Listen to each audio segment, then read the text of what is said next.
Ma chère sœur, ce que j'aimerais te dire, c'est que Allah, il nous a couverts de grâce immense. Il a choisi parmi 7 milliards d'habitants, il nous a fait des musulmans. Parmi les musulmans, il en a choisi une poignée qui sont de vrais monothéistes. Parce qu'aujourd'hui, beaucoup de musulmans sont tombés dans le polythéisme à cause des sorciers qu'ils fréquentent, à cause des faux marabouts qu'ils fréquentent, pour chercher des solutions à leurs problèmes. Donc nous devons nous prosterner avec humilité pour remercier Allah subhanahu wa ta'ala d'avoir fait de nous des monothéistes. Et nous devons avoir la ferme conviction que tout dépend de la volonté d'Allah subhanahu wa ta'ala. Il n'y a rien qui peut se passer dans ce monde-là sans son ordre. Il entend et il voit tout. Il n'y a pas un seul atome dans les cieux ou dans les terres sans qu'Allah n'en ait connaissance. Ma sœur, tout dans ton existence s'accomplit avec la volonté d'Allah subhanahu wa ta'ala. وعنده مفاتيح الغيب لا يعلمها إلا هو ويعلم ما في البر والبحر وما تسقط من ورقة إلا يعلمها ولا حبة في ظلمات الأرض ولا رطب ولا يابس إلا في كتاب مبين. C'est lui Allah qui détient les clés de l'inconnaissable. Nul autre que lui ne les connaît. Et il connaît ce qui est dans la terre ferme comme ce qui est dans les mers. Pas une seule feuille ne tombe sans qu'il le sache. Pas une seule graine dans les ténèbres de la terre, ni de frais, ni de sec, qui ne soit consigné dans un livre explicite. Donc, en tant que croyants, en tant que monothéistes, nous avons la certitude qu'aucune force sur terre ne peut nuire ou avantager quelqu'un sans l'agrément d'Allah subhanahu wa ta'ala. Il n'y a rien qui peut se passer sans sa volonté. Et donc, le mal qui t'atteint, Allah subhanahu wa ta'ala en a connaissance. Et ça peut t'atteindre que par la permission d'Allah.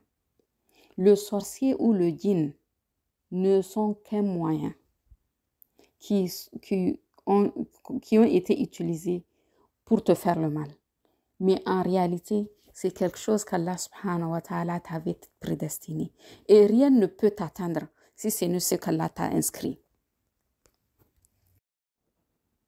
لن يصيبنا إلا ما كتب الله لنا هو مولانا وعلى الله فليتوكل المؤمنون. Rien ne nous atteindra en dehors de ce qu'Allah a prescrit pour nous et il est notre protecteur. Et c'est en Allah que les croyants doivent mettre leur confiance. Donc nous sommes en train de dire que tout dépend de la volonté d'Allah subhanahu wa ta'ala et que ce mal qui t'a atteint est une volonté de la part d'Allah subhanahu wa ta'ala. Mais nous avons vu, c'est pour ça que nous avons passé beaucoup de temps sur la prédestination et le libre arbitre, afin que ce soit clair dans nos esprits. Nous avons vu que Allah subhanahu wa ta'ala, sa volonté est en harmonie avec la sagesse absolue et la justice parfaite. Donc Allah subhanahu wa ta'ala, il ne te fait pas du tort. Il n'est pas injuste envers toi et il a connaissance de ce qui t'arrive. قل اللهم مالك الملك تؤتي الملك من تشاء وتنزع الملك ممن تشاء وتعز من تشاء وتذل من تشاء بيدك الخير إنك على كل شيء قدير. Dis, ô Allah, maître de l'autorité absolue, tu donnes l'autorité à qui tu veux et tu arraches l'autorité à qui tu veux et tu donnes la puissance à qui tu veux et tu humilies qui tu veux. Le bien est dans ta main et tu es l'omnipotent. Donc tout ce qu'Allah subhanahu wa ta'ala fait dans ta vie, Le fait que tu sois riche ou pauvre, le fait que tu disposes de la royauté ou pas, le fait que tu aies des enfants ou pas, le fait que tu rencontres des obstacles dans ta vie, tout ce que tu essaies de faire, ça ne marche pas. Le fait de trouver un mariage, tu ne trouves pas. Le fait de trouver un boulot, tu ne trouves pas. Le fait de sauvegarder tes biens, tu ne peux pas le faire.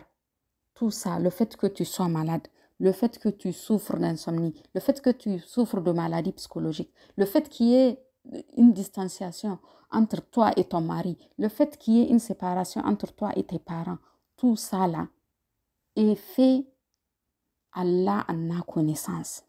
Ça ne peut pas se faire à l'insu d'Allah subhanahu wa ta'ala.